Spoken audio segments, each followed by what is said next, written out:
প্রতি বছরই আসাম বন্যায় ডুবে যায়।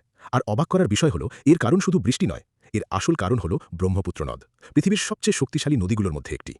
কিন্তু এই নদীর গল্প শুরু হয় ভারতের বাইরে, তিব্বতে। সেখানে এর নাম ইয়ারলুং সাংপো। তারপর অরুণাচল প্রদেশে প্রবেশ করতেই নদীর চরিত্রই বদলে যায়।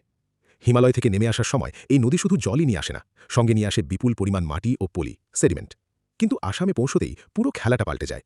এখানে ব্রহ্মপুত্র উপত্যকা অনেক বেশি প্রশস্ত হয়ে যায়। নদীর স্রোতের গতি কমে যায়। ফলে এত দূর থেকে বয়ে আনা পলি নদীর তলদেশে জমতে শুরু করে। বছরের পর বছর এভাবে জমতে জমতে নদীর তলদেশ ক্রমশ উঁচু হয়ে যায়। অর্থাৎ নদীতে জল বইবার জায়গা প্রতি বছরই কমতে থাকে। এরপর আসে সবচেয়ে ভয়াবহ অধ্যায়। বর্ষাকালে অরুণাচল প্রদেশ ও ভুটান থেকে নেমে আসা একাধিক বড় নদী সুবনসিরি, লোহিত, দিবাং ও মানাস একসঙ্গে ব্রহ্মপুত্রে এসে মিশে যায়। একই সময় এত বিপুল পরিমাণ জল এসে পড়ে যে ব্রহ্মপুত্র আর সেই চাপ সামলাতে পারে না। আর তখনই চারিদিকে ছড়িয়ে পড়ে ভয়াবহ বন্যা। এই কারণেই আসামে প্রতি বছরের বন্যা শুধু একটি প্রাকৃতিক দুর্যোগ নয়, এটি আসলে ভূগোলের বারবার ফিরে আসা এক নির্মম ফাঁদ।